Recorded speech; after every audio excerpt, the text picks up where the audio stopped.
जय हिंद साथियों, स्वागत है एक बार फिर से आपका कन्हैया जीएस वर्ल्ड में। दोस्तों, यूपी पुलिस रेडियो ऑपरेटर भर्ती वर्ष 2022 के लिए हम लोग साइंस प्लस जीके का प्रैक्टिस सेट कर रहे हैं।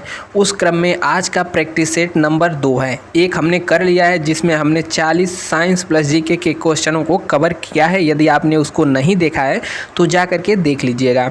और यह तीनों के लिए हेल्पफुल होगा क्योंकि हमने पहले पार्ट में दिखा दिया था सिलेबस में अधिकतर चैप्टर मिलते हैं। एक दो क्वेश्चन मतलब कुछ जो टॉपिक है सब में कॉमन है और कुछ कॉमन नहीं है। तो 20 क्वेश्चन है, आप सभी लोग लीजिएगा। और इसके अलावा आपको बता दें, यहाँ पर यदि आप चैनल पे नए हैं तो सब्सक्राइब कर ही दिए होंगे और घंटे के निशान को भी ज़रूर दबाना है, तभी आपके पास नोटिफिकेशन पहुँचेगा। और लाइक का बटन तो दबाते हुए चलना है। और एक बार फिर से आपको बताना चाहें, मेंटल एप्टीट्यूड का भी हमने टॉपिक चला रखा है और यह वाला जो मेंटल एप्टीट्यूड हमने फिर से स्टार्ट किया है, इसका टोटल 3 पार्ट होगा। एक पार्ट हमने अपलोड कर दिया है, दूसरा और तीसरा इन तीनों को ज़रूर देख लीजिएगा। उसके अलावा यूपीएसआई में, ठीक है, यूपीएसआई में जो मेंटल एप्टीट्यूड पूछा गया था उस सभी को हमने अलग से इसका वीडियो बना दिया है। टोटल 12 पार्ट होगा, 11 या 12 पार्ट है, प्लेलिस्ट में हमने लगाया है, सभी को देख लीजिए। अब कुछ लोग कहेंगे इसको क्यों देखें, तो क्योंकि यूपीएसआई में जो मेंटल एप्टीट्यूड वाला सिलेबस दिया था same to same UP radio operator में भी वही सिलेबस है, इसलिए आप सभी को यह वाला वीडियो भी देखना चाहिए। और हमारे साथ जुड़ने के लिए टेलीग्राम पर भी जुड़ सकते हैं। टेलीग्राम चैनल का नाम है कन्हैया जीएस वर्ल्ड, उसका लिंक आपको नीचे डिस्क्रिप्शन में भी मिल जाएगा। तो चलिए शुरू करते हैं वीडियो।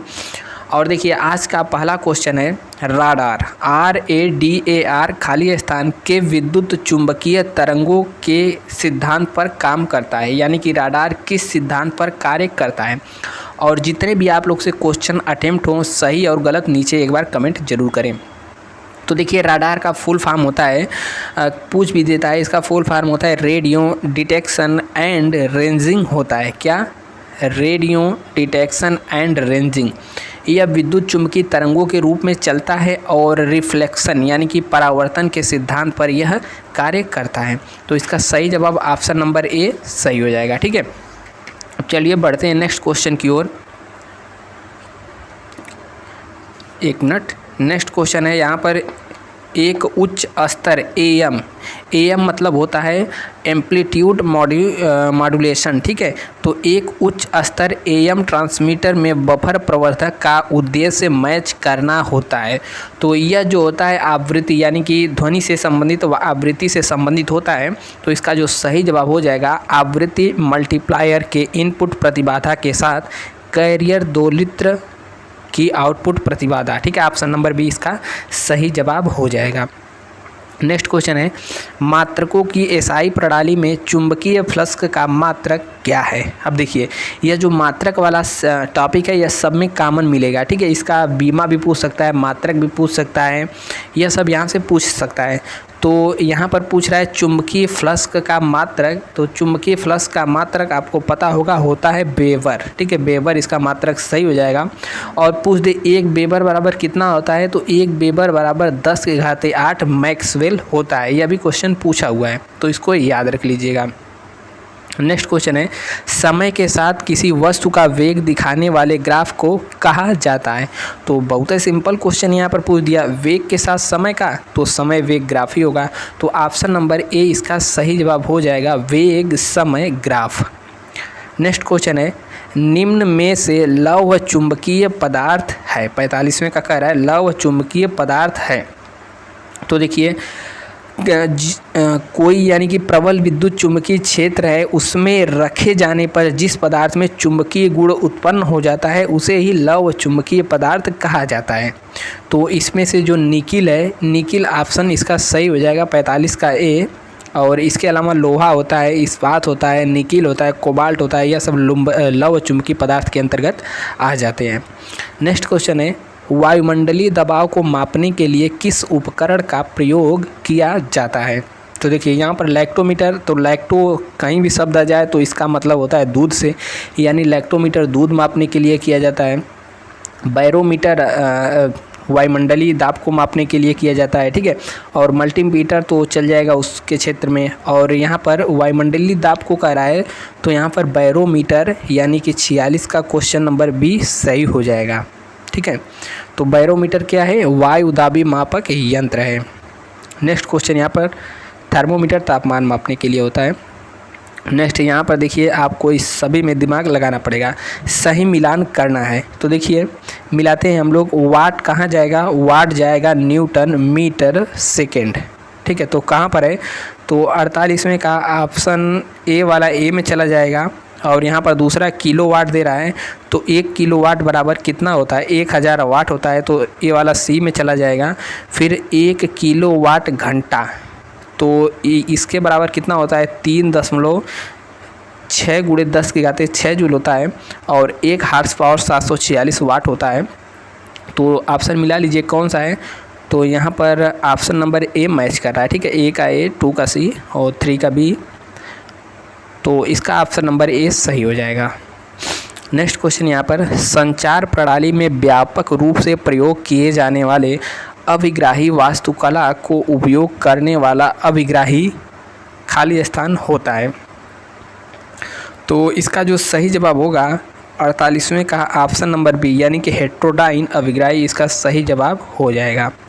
नेक्स्ट क्वेश्चन यहाँ पर है नीचे दर्शाया गया चित्र किसका प्रतिरूप करता है? किसका प्रतिरूप करता है? तो चित्र तो दिखा दिया है। देखिए यह आप यदि आपने देखा हो एनपीएन और पीएनपी यह सब डायोड यदि आपने पढ़ा है डिटेल से, तो आपको यह दिख जाएगा। कौन सा डायोड दिख जाएगा? ट्रांजिस्टर दिख जाएगा पीएनपी, ठीक है। तो यह क्या है? यह पीएनपी ट्रांजिस्टर है। तो देखिए ऑप्शन नंबर यहाँ पर कौन सा सही हो जाएगा? तो ऑप्शन नंबर डी यहाँ पर पीएनपी ट्रांजिस्टर सही हो जाएगा। नेक्स्ट क्वेश्चन है खाली स्थान के द्वारा एसी को डीसी में बदला जाता है।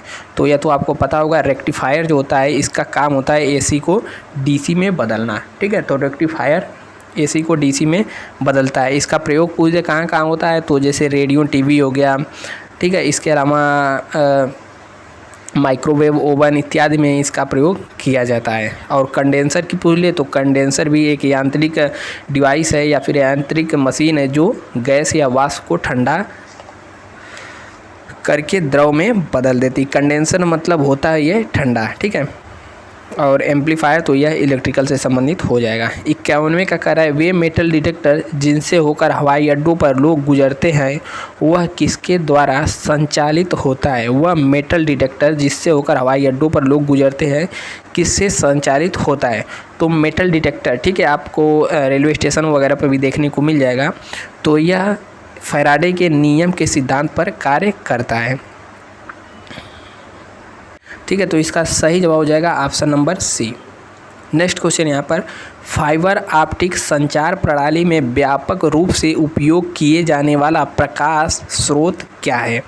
तो देखिए यहाँ पर पहला ऑप्शन दे रहा है दृश्य प्रकाश यानी कि विजुअल लाइट, दूसरा पराबैंगनी किरणें, तीसरा अवरक्त और चौथा एक्स किरणें। तो इसका सही जवाब हो जाएगा option number C, optical fibre के द्वारा। इसका जो सही जवाब हो जाएगा क्या हो जाएगा? ऑप्शन नंबर सी, यानी कि अवरक्त किरणें, इंफ्रारेड जिसे इंग्लिश में कहा जाता है। नेक्स्ट क्वेश्चन यहाँ पर है जब एक स्थिर बस चलना प्रारंभ करती है तो उसमें खड़े व्यक्ति पीछे की दिशा में गिर जाते हैं, निम्नलिखित में से किस परिस्थितियों की व्याख्या करता है? तो देखिए न्यूटन के 3 नियम हैं। पहला नियम कहता है कि यदि कोई वस्तु विराम में है तो विराम में रहेगी, या फिर गति में है तो गति में रहेगी जब तक कि उस पर कोई बाहरी बल न लगाया जाए। दूसरा F बराबर m में है, ठीक है। और तीसरा यहाँ पर जो है क्रिया प्रतिक्रिया का नियम है। तो जड़त्व के कारण व्यक्ति पीछे की ओर यहाँ पर गिर जाता है, तो ऑप्शन नंबर इसका ए सही जवाब हो जाएगा, ठीक है। तो न्यूटन की गति के पहले नियम पर यह कार्य करता है। यहाँ पर देखिए एक छोटा सा न्यूमेरिकल आ गया। एक लड़का 120 न्यूटन भार के एक बक्से में 2 मीटर की ऊंचाई तक यानी कि 120 न्यूटन भार यानी कि W दे दिया है 120 न्यूटन और 2 मीटर ऊंचाई एच दे दिया है, 2 मीटर की ऊंचाई तक उठाता है, तो उसके द्वारा किया गया कार्य क्या होगा? ठीक है, तो देखिए इसका तो सूत्र होता है W बराबर mgh। तो W बराबर mgh फार्मूले से हम लोग यहाँ पर निकाल लेंगे, मतलब कार्य बराबर W बराबर mgh। और यहाँ पर mg का मान दे दिया है क्योंकि W बराबर होता है भार बराबर होता है mg, ठीक है। तो यहाँ पर कार्य निकालना है तो mgh होता है, mg का मान 120 दे दिया है तो 120 गुणे h2 यानी कि 240 जूल यहाँ पर सही जवाब आ जाएगा। ठीक है, तो ऑप्शन नंबर सी सही हो जाएगा। कार्य कितना हो जाएगा, W बराबर 120 गुणे 2 बराबर 240 जूल।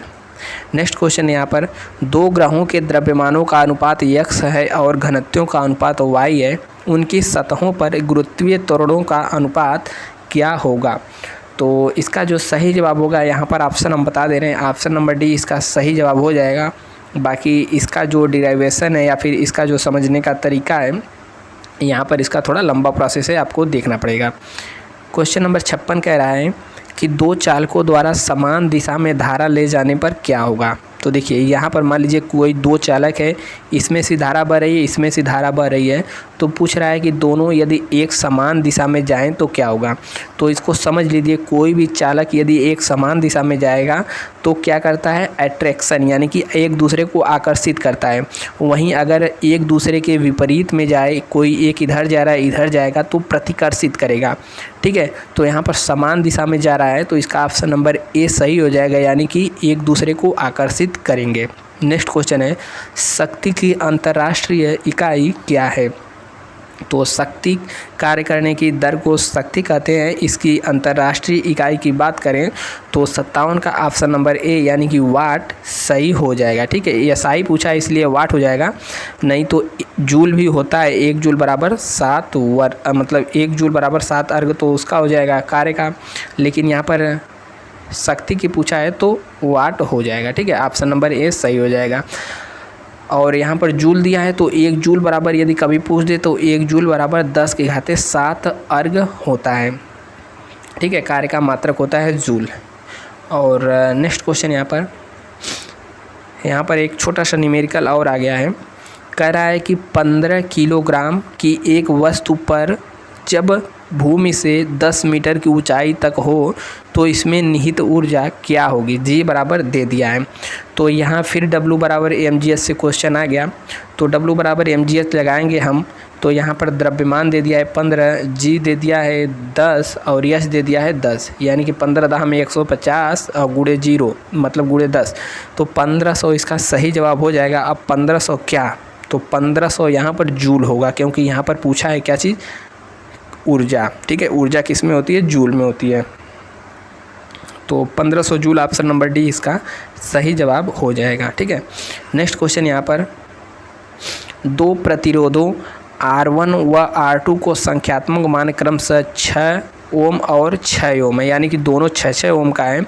इनको किसी परिपथ के साथ समांतर क्रम में जोड़ा जाए। ठीक है, तो यहाँ पर देखें क्या बात कर रहा है, समांतर क्रम में जोड़ा जाए तो टोटल प्रतिरोध यानी कि तुल्य प्रतिरोध क्या होगा।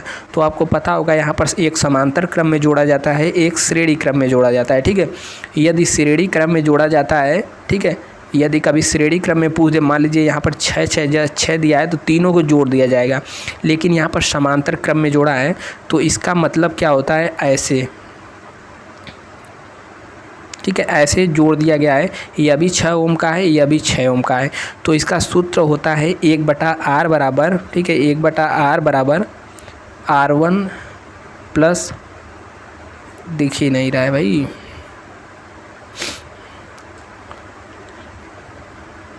इसका सूत्र होता है 1/r बराबर R1 प्लस 1/r2। ठीक है, यह समांतर वाले का सूत्र होता है, तो 1/6 प्लस 1/6 हो जाएगा। जब हम लोग इसको हल करेंगे तो 2/6 यानी कि आ जाएगा 1/3। जब r को उलट के करेंगे तो यहाँ पर क्या हो जाएगा, 2/6 बराबर 1/3। 1/r का मान है तो r जब ऊपर जाएगा तो r बराबर मात्र 3, इसका सही जवाब हो जाएगा। तो इसका सही जवाब 59 का 3 ओम हो जाएगा। ठीक है, नेक्स्ट क्वेश्चन यहाँ पर, एक इलेक्ट्रिक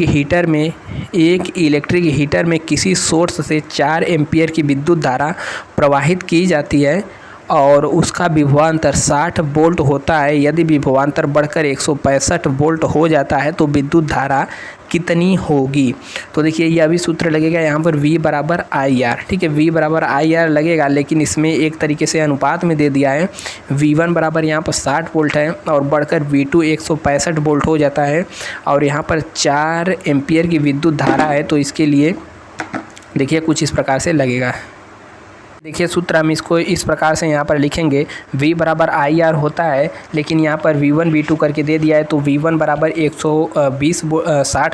60 यहाँ पर आ जाएगा और V1 इंटू I1 V1 बटे I1 V2 बटे I2 यहाँ पर होगा। तो V1 का मान यहाँ पर 60 दिया है, यहाँ पर देखेंगे, ठीक है, 60 है विभवांतर 1 और दूसरा विभवांतर बढ़कर कितना हो जाता है तो 165 हो जाता है। तो यहाँ पर ठीक है, तो यहाँ पर V2 बराबर यहाँ पर क्या है, V2 बराबर, ठीक है, एक बार यहाँ फिर से देखिए V बराबर IR होता है, तो V1 बटे I1 बराबर V2 बटे I2 लिखा जा सकता है, टोटल बराबर R के, या फिर इसको V1 बटे V2 बराबर I1 बटे R2 भी लिखा जा सकता है। और जिस प्रकार से यहाँ पर मान दिया है, V1 का मान 60 रख देंगे, V2 का मान 60 और I1 धारा 4 एम्पियर दे दिया है और I2 हमें निकालना है, तो I2 बराबर टोटल निकल करके 11 एम्पियर आ जाएगा, ठीक है। तो इस प्रकार से यहाँ पर ऑप्शन नंबर डी 11 एम्पियर सही हो जाएगा। अब नेक्स्ट हम लोग का बढ़ते हैं, नेक्स्ट क्वेश्चन यहाँ पर हम लोग देखेंगे तो आ जाएगा हमारा GS यानी जीके से संबंधित, ठीक है। तो देखिए जीके का सामान्य ज्ञान का पहला क्वेश्चन है हड़प्पा सभ्यता से। तो कह रहा है निम्नलिखित में से किस हड़प्पा स्थल में बंदरगाह था? तो यह तो बहुत ही प्रचलित क्वेश्चन है, फेमस क्वेश्चन है। तो लोथल में यहाँ पर बंदरगाह देखने को मिला है। लोथल कहाँ पर है? तो लोथल गुजरात में है। किस मुग़ल सम्राट ने अपनी राजधानी दिल्ली से दौलताबाद के लिए स्थानांतरित की थी? तो देखिए मोहम्मद बिन तुगलक है, इन्होंने पहले अपना राजधानी दिल्ली से दौलताबाद कर दिया, फिर उनको वहाँ पर अच्छा नहीं लगा तो फिर दौलताबाद से कहा वापस चलो, तो इसको पागल सुल्तान भी कहा जाता है, यानी कि ऑप्शन नंबर बी यहाँ पर सही हो जाएगा, ठीक है। तुगलकी फरमान के आपने नाम सुना होगा, तो वह इसी के नाम से आता है। और इसके बाद नेक्स्ट क्वेश्चन यहाँ पर वर्ष 1948 में किस पुर्तगाली अन्वेषक ने यूरोप से भारत के लिए एक नए समुद्री मार्ग की खोज की थी? तो 1498 में Vasco D gamma, Columbus, Francis Drake और जॉन कोबाल्ट। तो वास्को डी गामा ने 1498 ईस्वी में समुद्री मार्ग की खोज की थी। 63 का ऑप्शन नंबर ए सही हो जाएगा। क्वेश्चन नंबर 64 कह रहा है संविधान सभा के पहले अस्थायी अध्यक्ष कौन थे? तो संविधान सभा के पहले अस्थायी अध्यक्ष सच्चिदानंद सिन्हा, ठीक है, सच्चिदानंद सिन्हा सही जवाब हो जाएगा। और उसके बाद अस्थायी कौन बनते हैं? तो अस्थायी बनते हैं जवाहरलाल नेहरू साहब,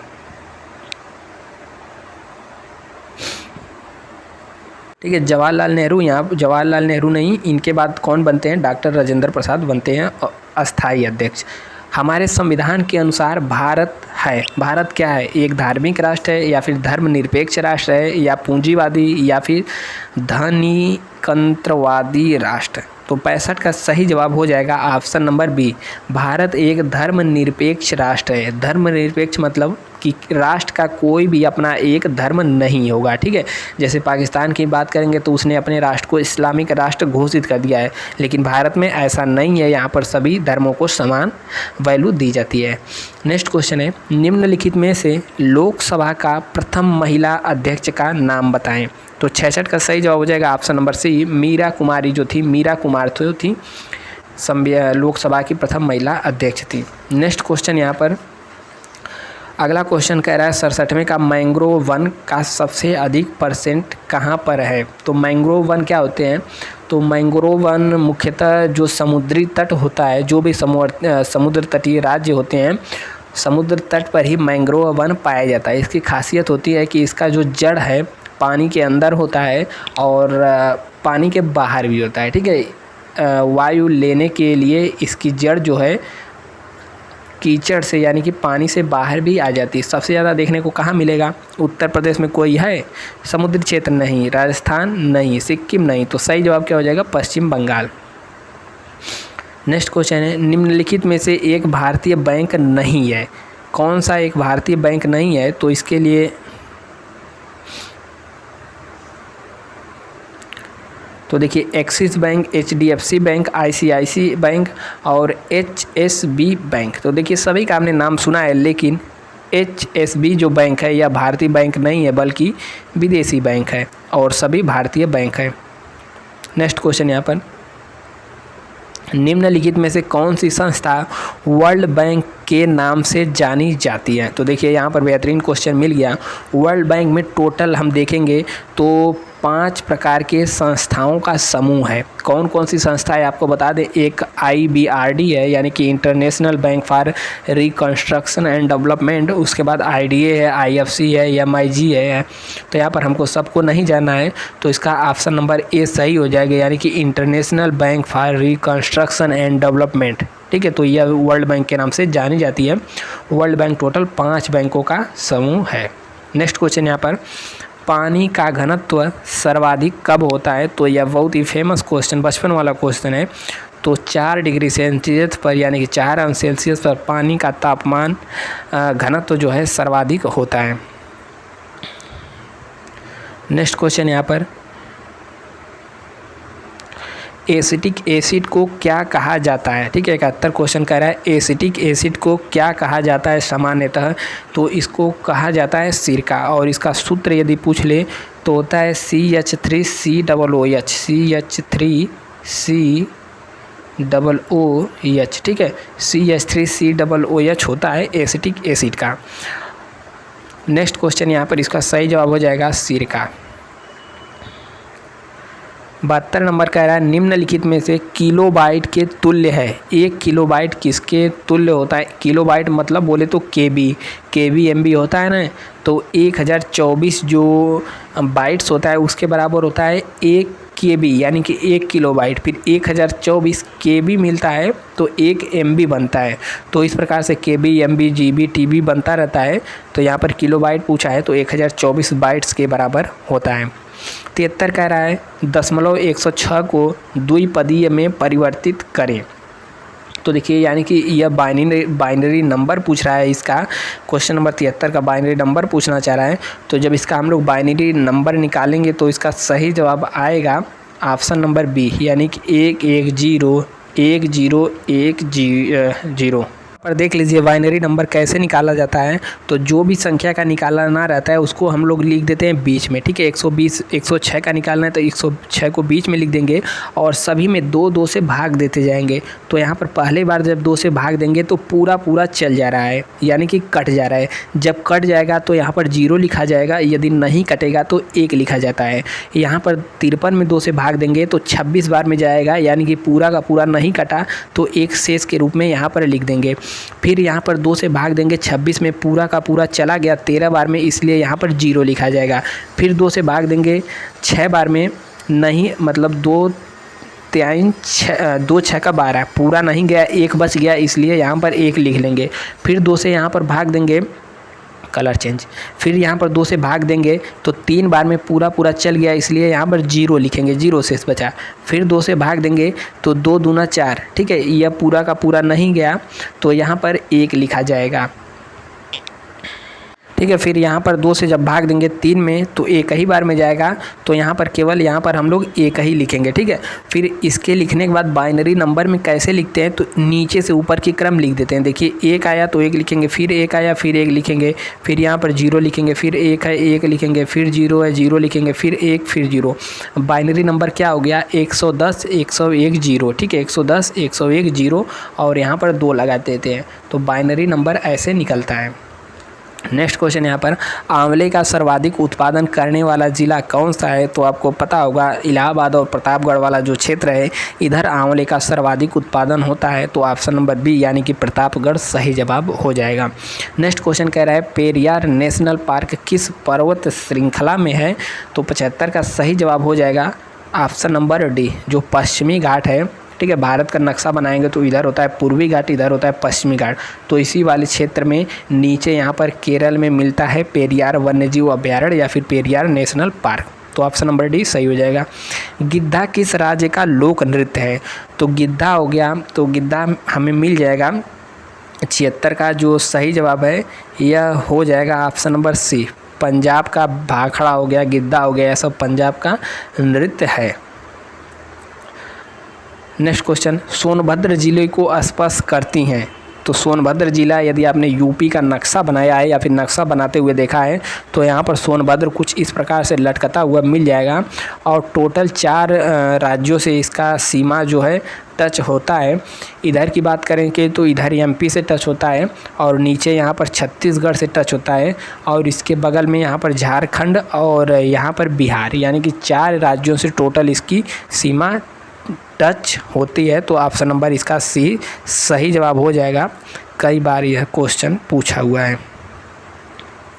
नेक्स्ट है, एक मानवाधिकार कार्यकर्ता द्वारा दायर की गई किस जनहित याचिका ने इस बात पर बल दिया है कि चिकित्सा के पेशे से जुड़े हर सदस्य को यह सर्वोपरि दायित्व है कि वह किसी भी प्रक्रियागत और औपचारिकता की प्रतीक्षा न करके एक घायल नागरिक को जल्द से जल्द चिकित्सीय सहायता पहुंचा सके। तो इसका सही जवाब हो जाएगा परमानंद कटरा बनाम भारत संघ। 79 का क्वेश्चन है, कह रहा है संसद सत्र खाली स्थान से आरंभ होता है। तो संसद सत्र की बात करें तो संसद में राष्ट्रपति का जब संयुक्त संबोधन होता है तब संसद सत्र स्टार्ट हो जाता है, ठीक है। और आर्टिकल 85 के अंतर्गत ये सब आता है। 80वां क्वेश्चन यहाँ पर कह रहा है, निम्नलिखित में से कौन सा संघ सूची का एक हिस्सा है? संघ यानी कि राज्य, संघ मतलब केंद्र। 3 प्रकार की सूचियाँ होती है, संघ सूची, राज्य सूची और समवर्ती सूची। संघ सूची में के अंतर्गत जितने भी विषय होते हैं उस पर कानून का केवल केंद्र सरकार उस पर बना सकती है। राज्य सूची में राज्य कानून बना सकती है और समवर्ती सूची में दोनों लोग कानून उस पर बना सकते हैं। तो पूछ रहा है संघ सूची का एक हिस्सा है, तो देखिए खाद्य पदार्थों का अपमिश्रण, कानूनी, चिकित्सा एवं अन्य व्यवसाय, ट्रेड यूनियन, औद्योगिक, श्रम विवाद, इन सब में राज्य या फिर समवर्ती सूची के अंतर्गत ये तीनों आता है। लेकिन यहाँ पर ऑप्शन नंबर जो डी मिल जाएगा, औद्योगिक संघ के कर्मचारियों से संबंधित विवाद, यह किस में आते हैं? तो यह संघ सूची के अंतर्गत आता है। तो 80 का ऑप्शन नंबर डी एकदम सही जवाब हो जाएगा, ठीक है। नेक्स्ट क्वेश्चन, नेक्स्ट नहीं, आज का इतना ही रहा। और यह प्रैक्टिस सेट नंबर 2 है। आप लोग मेंटल एप्टीट्यूड का क्लास यह ज़रूर लीजिएगा और बिल्कुल ऐसे ही प्रश्न आते हैं। आपने यदि कांस्टेबल वगैरह की परीक्षा दी है यूपी पुलिस में तो आपको पता चल जाएगा। और बाकी यह सभी क्वेश्चन को कर लेना है ताकि एक भी क्वेश्चन छूटने की गुंजाइश न रहे, क्योंकि यहाँ से 6 क्वेश्चन लगभग देखने को मिलेंगे। और अभी तक देख रहे हैं तो चैनल को सब्सक्राइब करके लाइक का बटन जरूर दबाएं। मिलते हैं नेक्स्ट वीडियो में, तब तक के लिए जय हिंद। कोई सुझाव हो तो नीचे कमेंट में दे सकते हैं।